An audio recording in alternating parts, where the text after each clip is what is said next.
Bien, pues vamos a compartir la palabra. Así es que le pido por favor que me acompañe a buscar en su Biblia Primera de Pedro capítulo 4 versículos 1 en adelante. Primera de Pedro capítulo 4 versículos 1 en adelante.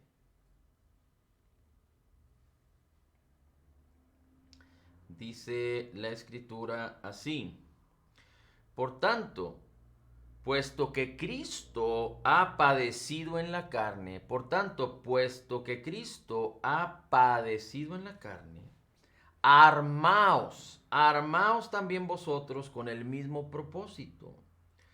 Pues, ¿quién ha padecido en la carne? Pues quien ha padecido en la carne ha terminado con el pecado. Esto es Jesús.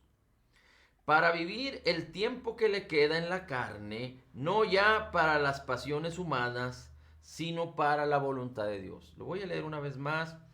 Déjeme utilizar la versión Valera antigua. Pues Cristo ha padecido por nosotros en la carne, vosotros también estad armados del mismo pensamiento, que el que ha padecido en la carne cesó de pecado, para que ya el tiempo que queda en carne viva no a las concupiscencias de los hombres, sino a la voluntad de Dios. Ahora déjeme, voy a leerla, esta misma escritura, pero ahora lo voy a hacer en la Reina Valera, o en la, más bien en la Valera 1602 purificada. Vamos a leer este versículo en la Valera 1602 purificada. Déjeme nada más lo encuentro. Dice, pues que Cristo ha padecido por nosotros en la carne, padecido por nosotros en la carne, vosotros también estad armados con la misma mente que Él ha padecido en la carne, cesó de pecado. Dice, para que ya el tiempo que le queda en carne viva no a las concupiscencias de los hombres, sino a la voluntad de Dios. Así es que la escritura está diciendo que Cristo padeció en la carne por nosotros. Y en su obra terminada, completa y perfecta, Él, dice la escritura, cesó el pecado. Ahora, es muy importante que entendamos algo. Cristo no hizo pecado, en Él no se halló pecado y no conoció pecado. Recuerde que todos nosotros, los hombres, nacimos de la semilla corruptible de Adán. Pero Jesús nació de la palabra incorruptible, de la semilla incorruptible de Dios por el Espíritu Santo. Así es que Cristo no nació bajo pecado, no hizo pecado, no conoció pecado y no se halló en el pecado. Pero Cristo vino a destruir el pecado y el poder que el pecado tenía en la humanidad en la cruz del Calvario, en la obra terminada, completa y perfecta. Por eso dice la Escritura que el Espíritu de vida en Cristo Jesús, que mora en nosotros, que nos ha bendecido cuando nosotros somos creyentes nacidos de nuevo, nos libra del poder del pecado y de la muerte. Nos ha librado del poder del pecado y de la muerte. Así es que dice aquí, de cierta manera, dice aquí, que el Señor Jesucristo padeció en la carne. Ahora, si hablamos estrictamente de su obra terminada, completa y perfecta, podemos ver que en su cuerpo y en su alma padeció tal contradicción de pecadores. Es decir, Él llevó todos nuestros pecados, cargó con todas nuestras enfermedades, sufrió todos nuestros dolores. Le tuvimos por azotado, por herido de Dios y abatido, pero fue herido por nuestras rebeliones y molido, dice la Escritura, por nuestros pecados.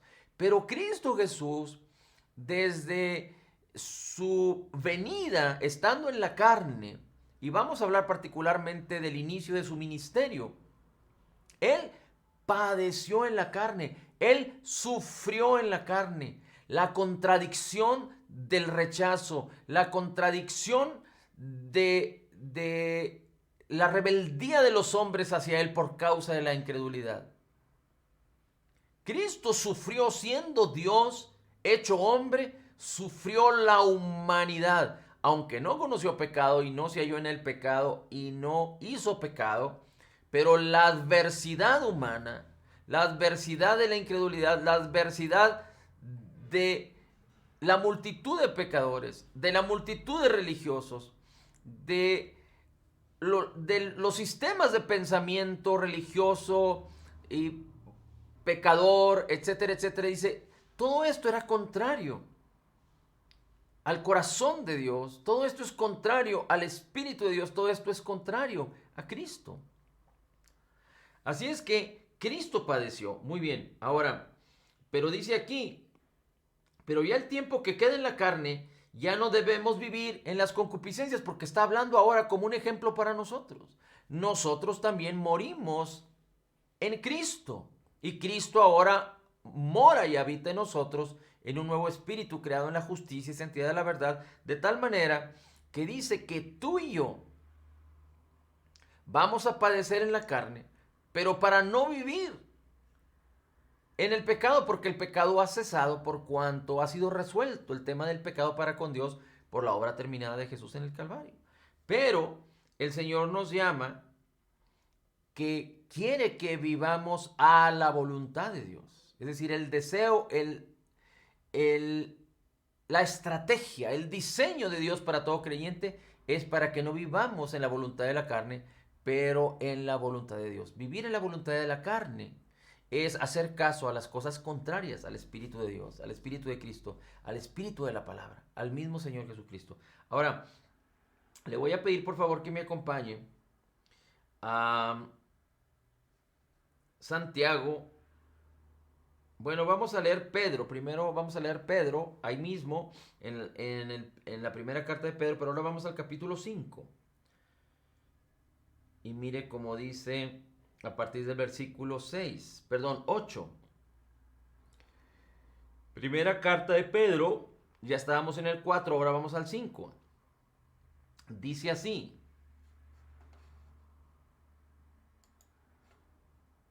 dice, sed de espíritu sobrio, estad alerta. Vuestro adversario el diablo anda al acecho como león rugiente buscando a quien devorar. Así es que debemos estar alertas, dice, porque el adversario el diablo anda como león rugiente buscando a quien devorar. Recuerde que el diablo no tiene poder, pero él con engaños, con mentiras, quiere persuadir, quiere disuadir a las personas a que se acerquen a Cristo, a que crean en la palabra, a que entiendan la palabra correctamente, a que confíen en el Señor. Dice, pero resistidle firmes en la fe, sabiendo que las mismas experiencias de sufrimiento se van cumpliendo en vuestros hermanos en todo el mundo.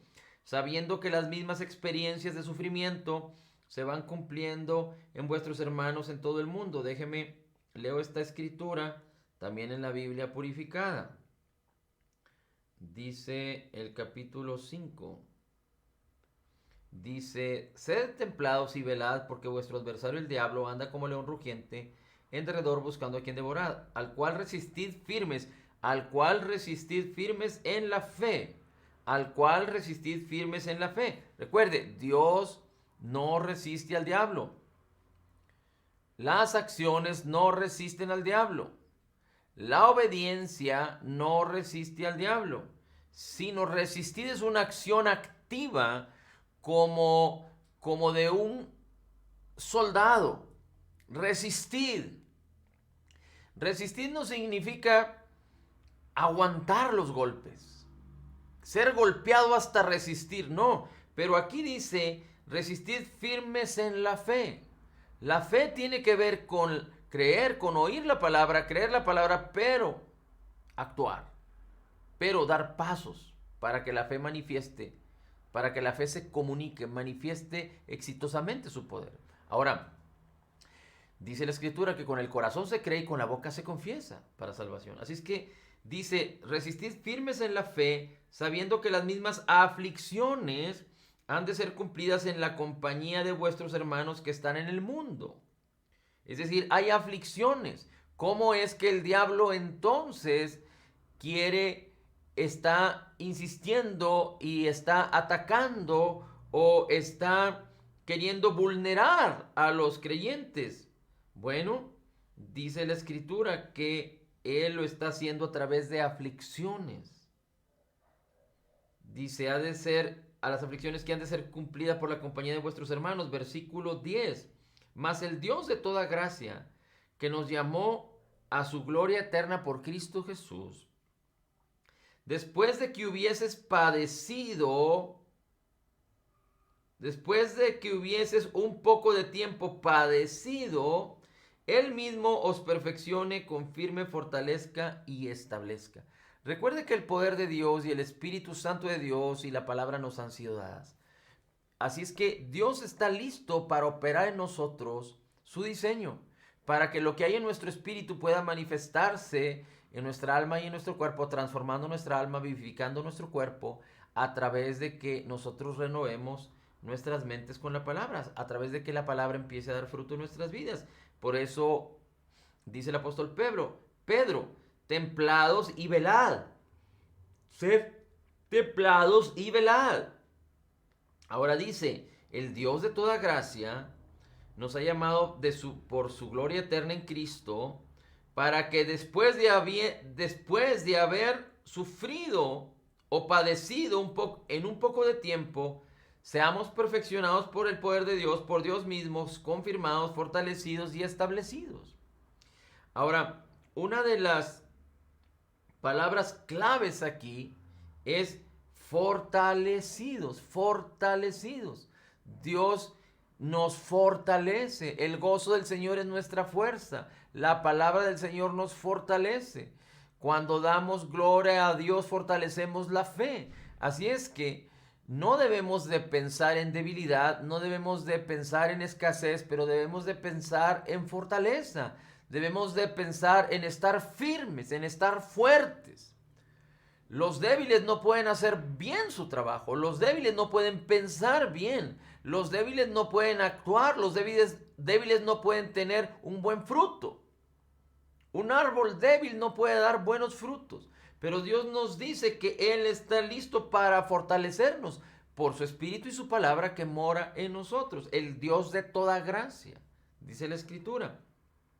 Pero es muy importante que nosotros podamos entender que dice, cuando hubieres padecido un poco de tiempo, o cuando hubieres un poco de tiempo padecido. Y aquí hay una controversia muy fuerte, porque muchos creen que padecer en Cristo, padecer en la palabra, padecer, digamos, en el Evangelio, sufrir en el Evangelio, tiene que ver con sufrir escasez, con padecer enfermedad, con padecer problemas en la familia, con padecer depresión, con padecer tristeza, con padecer maldición, con padecer está relacionado, muchos creen que está relacionado con padecer o sufrir todo este tipo de cosas. Pero esto no es bíblico. Aquel que está siendo atacado por la enfermedad tiene que aprender a resistir la enfermedad, tiene que aprender a confiar en el Señor y tiene que aprender a vivir, no de sanidad en sanidad, sino a vivir en salud y bienestar a la manera de Dios. Alguien que está enfermo y después sale de su enfermedad, si lo hace por la fe, si lo hace resistiendo la enfermedad, si lo hace de acuerdo a la palabra y al poder de Dios, tiene que aprender cómo mantenerse en Cristo para que la enfermedad que ha sido apagada, que ha sido alejada, que hemos sido restituidos de estar enfermos, pueda vivir en la salud y en el bienestar de Cristo.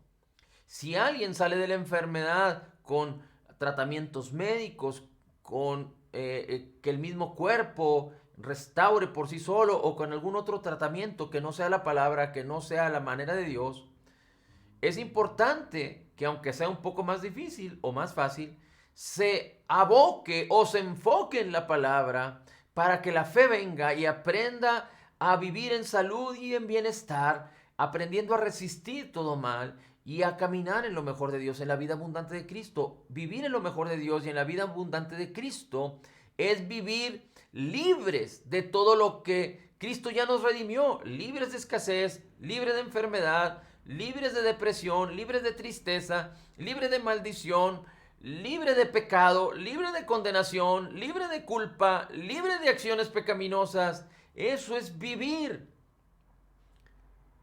en la voluntad de Dios. Como dice la Escritura, Cristo padeció, pero no padeció enfermedad. Cristo padeció, pero no padeció tristeza. No padeció escasez. No padeció conflictos internos en su vida, al menos en su ministerio. Pero cuando fue a la cruz, padeció todo esto por ti y por mí. No porque Él haya estado sufriendo por sí mismo, sino que sufrió la contradicción de pecadores, sufrió nuestro pecado, pagó por nuestras deudas, sufrió nuestros dolores, llevó nuestras enfermedades, lo nuestro lo hizo suyo, para que tú y yo podamos vivir en lo de Cristo, que tiene que ver con la justicia de Dios. Por eso Él prometió y nos habló de la vida abundante que hay en Él. Así es que padecer o sufrir no tiene que ver con lo que el pueblo o la iglesia de Dios en este mundo está padeciendo y sufriendo. Muchos creen que sufrir problemas familiares es sufrir por el evangelio, sufrir enfermedades, son esas aflicciones y esos padecimientos que tiene que sufrir el creyente, sufrir temor, sufrir pánico, sufrir escasez, sufrir pobreza, sufrir maldición. No, de todas estas cosas ya fuimos redimidos. Pero ¿sabes de qué no fuimos redimidos? De resistir al diablo. Porque Dios no resiste al diablo. Porque el diablo ya no tiene poder y el diablo no está en pleito con Dios. El diablo quedó así de pequeño. Recuerda, fue avergonzado y expuesto públicamente por la obra terminada, completa y perfecta de Jesucristo en el Calvario. Así es que el sufrir y el padecer tiene que ver con los engaños y las artimañas del diablo que vienen en contra de nosotros para hacernos claudicar de nuestra confianza, de nuestra fe, de nuestra seguridad que tenemos en Cristo, en su palabra, en el Evangelio, de las cosas tan buenas, tan buenas, tan buenas para ser verdaderas. Así es que vamos ahora a leer Santiago, capítulo 4.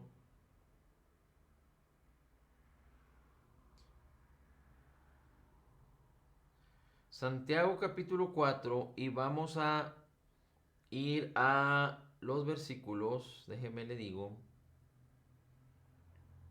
6 y 7. Es una porción de la escritura muy conocida. Dice, pero Dios da mayor gracia. Por eso dice, Dios resiste a los soberbios, pero da gracia a los humildes. Recuerde, nadie se puede acercar a Cristo y recibir la bendición que tenemos en Cristo con soberbia. El que tenga soberbia significa que confía en sí mismo, que cree que no necesita a Dios, que cree que no necesita la obra terminada, completa y perfecta de Jesús en el Calvario. Así es que Dios da gracia a los humildes, pero resiste a los soberbios. La humildad tiene que ver con reconocer que no somos nada y necesitamos de Dios, necesitamos todo lo que Dios nos concedió en Cristo Jesús. Dice, por lo tanto, someteos a Dios, resistid al diablo y huirá de vosotros. Acercaos a Dios y Él se acercará a nosotros. Limpiad vuestras manos, pecadores, y vosotros de doble ánimo purificad vuestros corazones. Y aquí está haciendo una interlocución o una explicación entre, digamos que los creyentes y los incrédulos. Pero nosotros los creyentes, que entendemos la obra terminada, completa y perfecta de Jesús y que hemos sido totalmente perdonados y que ahora el Espíritu de vida en Cristo nos ha librado del poder del pecado y de la muerte, y para el creyente no hay ninguna condenación porque estamos en Cristo, porque nuestro espíritu es perfecto, que fue creado en la justicia y santidad de la verdad y ahora es uno con el Espíritu de Cristo, como lo dice la Escritura en 1 Corintios 6:17, y estamos sellados con el Espíritu Santo de la promesa, como lo dice la Escritura en Efesios. Así es que dice la Escritura que tú y yo necesitamos reconocer y observar la humildad que tiene que ver con una plena confianza en Dios, con una plena confianza en Cristo, con una plena confianza en la palabra de Cristo, en el Espíritu de Cristo. Pero después dice el versículo 7, someteos a Dios. Nadie puede resistir al diablo para que huya si nosotros primero no entendemos que necesitamos someternos a Dios. Es decir, necesitamos estar bajo la autoridad de la palabra, bajo la autoridad de Dios, del conocimiento de la verdad, bajo la autoridad de Cristo, de su nombre, de su poder. Eso significa humildad. Y esta humildad o este someternos al Señor tiene que ver con confiar plenamente en la autoridad de la palabra, con confiar plenamente en el Señor, confiar a corazón abierto en Cristo Jesús, en la abundancia de su gracia, en el regalo de su justicia, en lo que Él ya hizo por nosotros. El diablo va a venir a engañarte y va a querer persuadirte y hacerte sufrir para que tú dejes de confiar, para que tú dejes de humillarte, para que tú dejes de someterte a Dios en tu manera de pensar, y esto después se reflejaría en tu manera de vivir. Recuerda, nuestra manera de vivir no representa lo que somos, pero estamos aprendiendo y hemos sido perfeccionados en Cristo en nuestro espíritu. Somos perfectos. Pero nuestra manera de vivir, Dios la diseñó para que sea en acorde o en armonía o en sincronía con nuestra manera o con nuestro ser interior, con nuestro espíritu interior. Por eso el apóstol Pablo dice que debemos de vestirnos del nuevo hombre. Pero esto debe de ser un cambio, una transformación sin esfuerzo, cuando la palabra es la que causa esta transformación y no nuestras obligaciones, nuestras metas, nuestros objetivos, nuestra carne. No se trata de nosotros, se trata de Cristo. No se trata de lo que podamos hacer, sino de lo que Cristo ya hizo por nosotros, y eso transforma nuestras vidas por el poder de la palabra, renovando nuestras mentes para que haya un cambio sin esfuerzo. Pero tenemos que aprender a confiar en el Señor. Y si algo lo que el diablo va a querer hacer es a través de todo engaño, toda mentira y de toda estrategia o estratagema de equivocación, de perversidad, es querer hacernos caer de nuestra confianza plena en el Señor. Querer hacernos caer en religiosidad o en la carne para que dejemos de confiar en la plena palabra de Cristo, para que dejemos de confiar verdaderamente en el Señor. El diablo utiliza, por un lado, cuestiones de la carne para que el creyente vaya en pos del pecado de las concupiscencias, pero fuimos librados de todo esto para vivir en la voluntad de Dios, o conocer la voluntad de Dios para entender que estamos viviendo en lo mejor de Dios, o por otro lado, en la religiosidad, cuando el creyente cae de la gracia y empieza a sujetarse a los mandamientos y a la observancia de las cosas naturales antes que del Espíritu de Cristo, antes que la misma palabra de Dios, antes que la misma virtud del poder de la palabra, entonces el creyente puede caer de la gracia para entonces entrar en la carne, en la religiosidad, en una aparente virtud espiritual, pero no tiene ningún poder. Las acciones o la obediencia a la ley o de los mandamientos y nuestro ejercicio a someternos a ellos no tiene ningún poder contra el pecado, no tiene ningún poder contra la maldad, no tiene ningún poder contra las artimañas del enemigo, pero es resistir firmes en la fe, y la fe viene por el oír la palabra de Cristo. La fe es la medida de fe que nos ha sido dada en Cristo Jesús. Ahora, así es que es muy importante que nosotros entendamos que necesitamos armarnos. Dice la Escritura en 1 Corintios 4 que debemos armarnos, dice el apóstol Pablo. Es un vocablo o una palabra que en el griego tiene que ver con lo militar, con armarnos militarmente. Fortalecernos, ser fuertes, también es un término como lo leímos en 1 Corintios 5, 10 en adelante, un término militar. Cuando el Señor nos habla en Efesios capítulo 6 acerca de ponernos la armadura de Dios, está hablando en términos militares, pero la armadura es una armadura que tiene que ver con las herramientas que Dios nos preparó para que nosotros las utilicemos y con la estrategia de Dios. Las herramientas son el Evangelio, son la verdad, son la predicación, son la fe, son la palabra del Espíritu. Y la estrategia es declarar, la estrategia es creer, la estrategia es caminar con fe, la estrategia es resistir al mal, la estrategia es confiar plenamente en el Señor para resistir al diablo y que huya de nosotros. Así es que Dios quiere que seamos fuertes en la fe y no podemos ser fuertes en la fe si no estamos en la palabra, si no estamos en la palabra, si no estamos en la palabra. Necesitamos estar continuamente en la palabra, sumergirnos en la palabra, tener la palabra en nuestras mentes, a través de nuestros ojos, nuestra boca, nuestros oídos, nuestra boca, nuestros ojos, nuestros oídos, nuestra boca, nuestros ojos, nuestros oídos, una y otra vez, hasta que la palabra renueve nuestros pensamientos, se siembre en el corazón y manifieste su fruto poderoso. Esto lo hemos insistido y lo seguiremos haciendo una y otra vez. Y por último, vamos a ver esta estrategia en un ejemplo de una experiencia maravillosa del Señor Jesucristo con una persona en donde el mismo Jesús se maravilla. Y acompáñeme por favor a Mateo capítulo 8. Vamos a ir a Mateo capítulo 8 y vamos a leer el versículo 5 en adelante. Mateo capítulo 8,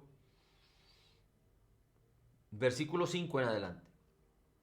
Dice así: cuando entró Jesús en Capernaum, se le acercó un centurión. Un centurión era un soldado romano que estaba a cargo de muchos hombres. Era el quien tenía la autoridad sobre muchos hombres, sobre muchos soldados. Y este centurión se acercó a Cristo, a Jesucristo, suplicándole y diciéndole: Señor, mi criado está postrado en casa paralítico, sufriendo mucho. Está hablando de un ataque de enfermedad y de un espíritu de enfermedad sobre la vida o el cuerpo de aquel siervo del centurión. Y dice, y Jesús le dijo, yo iré y lo sanaré. No crea que las palabras de Jesús eran cotidianas, eran una manera educada de que él siempre, digamos, que actuaba así como por ende o por hecho, no de por hecho, más bien que Cristo hablaba sin tener una razón de ser lo que decía. Cristo en su manera de conducirse, en su manera de hablar, en su manera de pensar de acuerdo a lo que la palabra nos revela, todo lo hacía de una manera estratégica. Cada palabra que salió de su boca, cada acción de Jesús tenía un principio, tenía una razón de ser perfecta de parte de Dios en Cristo Jesús. Así es que Jesús no dijo yo iré y lo sanaré como si él no estuviera entendiendo la situación, pero lo dijo con un propósito, porque fíjese la respuesta del centurión. Cuando Jesús dice yo iré y lo sanaré, el centurión dice, Señor, no soy digno de que entres bajo mi techo. No soy digno que entres bajo mi techo. Hay muchos que sospechan, simulan o proponen que quizá la misma vida o la misma relación del centurión en su casa o con su criado era de una manera tan abominable y pecaminosa que por eso el centurión no quiso que el Señor Jesucristo fuera. Pero esto no es del todo correcto, porque el Señor Jesucristo estaba rodeado por pecadores. Y no es que los pecadores estaban induciendo a pecar al Señor Jesús o los pecadores estaban manteniéndose o perseverando en el pecado mientras estaban con Jesús, pero los que venían a Jesús por la fe, digamos que María Magdalena o como todos los pecadores que se le acercaban, eran transformados, como Zaqueo, cuando tenían un contacto verdadero y genuino con Jesús, eran transformados por el poder de Jesús. Sabemos que quizá había muchos pecadores que lo rodeaban, pero que no tenían, digamos que, cercanía con Cristo. Y estos iban y venían y seguían siendo tal cual. Pero aquí hay algo muy interesante que tiene que ver con humillarte o con someterte. Dijimos que Dios quiere, o el diseño de Dios es que tú y yo confiemos plenamente en Él y que aprendamos a vivir humildes, es decir, con nuestra carne hasta lo más bajo, para que Cristo sea exaltado en nosotros, confiando plenamente en el Señor. Y entonces cuando hay soberbia, se pierde esto y dejamos de confiar firmemente en el Señor. Cuando hay soberbia tiene que ver con confiar en nosotros mismos o confiar en otro sistema de pensamiento. Por eso es muy importante que nosotros seamos diligentes, que todo lo que hay en este mundo y lo que se enseña en este mundo a través de los medios, a través de las revistas, a través de los periódicos, a través de los libros, a través de los sistemas de educación, a través de la música, tiene efectos poderosos para hacer vulnerables a los hombres. Hemos puesto ejemplos. Yo he conocido personas que están firmes en el Señor y se alejan del Señor y de la palabra y de la fe 21 días y prácticamente se pierden en la vanidad de la mente. Sus pensamientos empiezan a cambiar completa y rotundamente y muchos no regresan a la palabra. Quizá nunca fueron creyentes, quizá sí fueron creyentes pero nunca fueron comprometidos. No lo sé, pero el poder de los sistemas de pensamiento que el diablo está utilizando para engañar, para hacer que las personas dejen de confiar en el Señor, se encuentra en todos lados, de manera continua. Y están trabajando día y noche para que los creyentes naufraguen en la fe, que es el propósito del diablo. Por eso necesitamos ser diligentes en ello. Necesitamos ser doblemente diligentes, armarnos con la palabra, con el evangelio, con la verdad, con la fe, con el espíritu, con la palabra del espíritu, la espada del espíritu, con la oración, con la palabra resistiendo, armándonos, fortaleciéndonos en la palabra, en el Señor, armándonos bien para resistir. Dice entonces el centurión: no soy digno de que entres bajo mi techo. ¿Por qué? Porque el centurión sigue diciendo: mas solamente di la palabra y mi criado sanará o quedará sano. Porque yo también soy hombre bajo autoridad. Porque yo también. Entonces, ¿quién era el otro? Cuando dos personas comparten algo y una persona dice: bueno, es que yo tengo hambre, y la otra persona dice: yo también. Entonces, la persona que está respondiendo yo también significa que conoce la situación de la otra persona, porque la persona lo expresó o porque se manifiesta en la otra persona. Así es que aquí el centurión conoce algo de Jesucristo, porque él dice: yo también soy hombre bajo autoridad. Así es que el centurión de alguna manera reconoce que Jesús es un hombre bajo autoridad. ¿Pero bajo la autoridad de quién? Bajo la autoridad del mismo Dios que hizo los cielos y la tierra. Recuerde que Dios es uno, Padre, Hijo y Espíritu Santo. Y Dios se hizo carne y habitó entre nosotros. Así es que Jesús, hombre, estaba bajo la autoridad del mismo Dios, del Espíritu de Dios.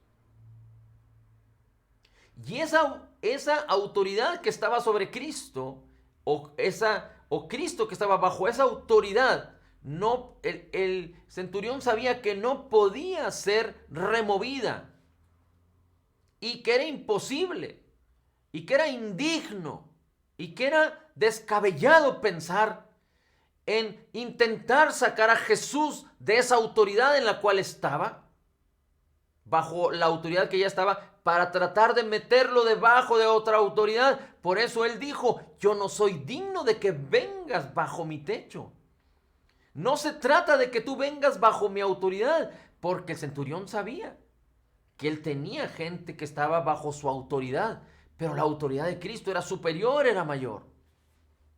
Y aunque el centurión, como Naamán, vio horizontalmente al profeta Eliseo, no sé si usted recuerda, el general sirio que estaba lleno de lepra o estaba enfermo de lepra y fue a consultar a, a Eliseo, y Eliseo le dijo, ni siquiera dejó que viniera a él a su casa, sino que le mandó decir, si quieres ser sano, ve y zambúllete 7 veces en el Jordán.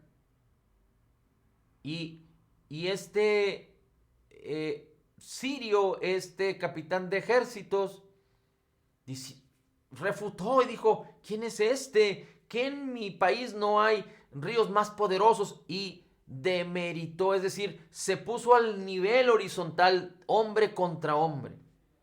Pero después el siervo de aquel general del ejército le dijo, hágalo. Y aquel hombre lo hizo. Se zambulló 7 veces en el Jordán y quedó perfectamente sano.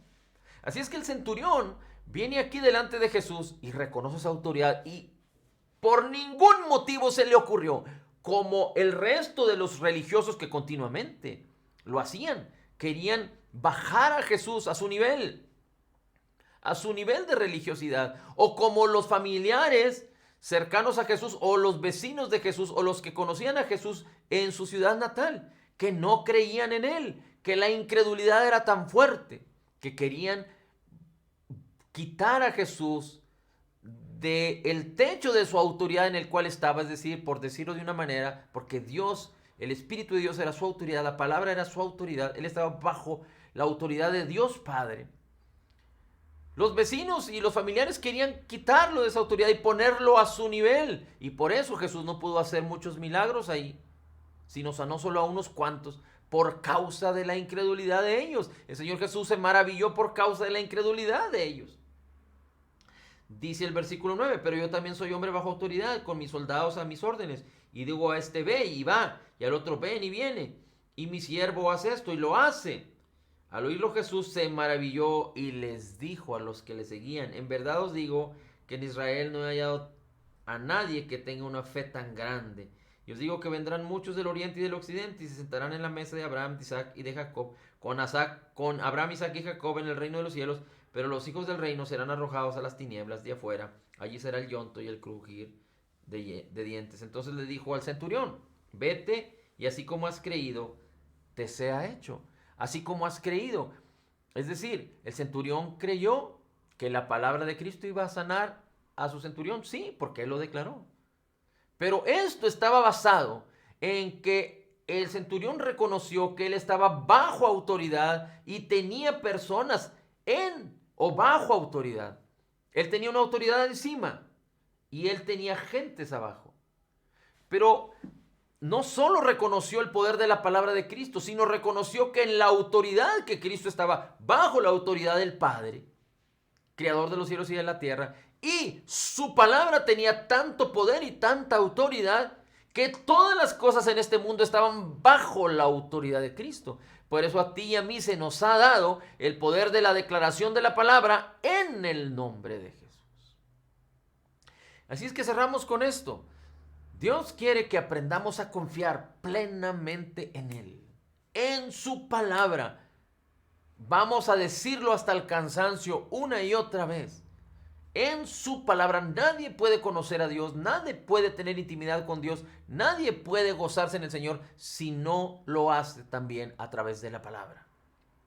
La alabanza, la oración en el Espíritu, el ayudar a los otros, el hacer el bien, el sembrar, el dar diezmos, el dar ofrendas, son recursos que van alrededor de la autoridad de la palabra, del conocimiento de la palabra, del entendimiento de la palabra, del oír la palabra, para que la fe empiece a fluir y a comunicar, a manifestar de una manera efectiva en nuestras vidas el poder de Dios, la gloria de Dios, la vida de Cristo, la vida abundante de Cristo, la vida a la manera de Dios, lo mejor de Dios en nuestras vidas, a través de conocer, entender y creer correctamente la benignidad, la bondad de Cristo, la abundancia de su gracia y el regalo gratuito de su justicia que están descritos en su maravillosa y preciosa palabra en el nombre de Jesús. Padre, te damos a ti la gloria, el honor y la alabanza. Bendito seas por siempre. Gracias, Señor, por tu palabra. Gracias, Señor, porque nos enseñas a permanecer confiando en ti. Gracias, Señor, porque nos has dado tu espíritu, tu palabra, tu unción. Nos has dado y nos has hecho nuevas criaturas en Cristo. En Cristo declaramos que somos total y completamente perdonados y sanados. En Cristo declaramos que somos altamente favorecidos. En Cristo declaramos que somos perfectamente justificados. En Cristo declaramos que somos profundamente amados. En Cristo declaramos que somos grandemente bendecidos. Somos la justicia de Dios en Cristo Jesús, recibiendo la abundancia de tu gracia, el regalo de tu justicia, sabiendo que como tú eres Señor, así somos nosotros en este mundo. Declaramos: todo lo puedo en Cristo que me fortalece. Amén, amén y amén.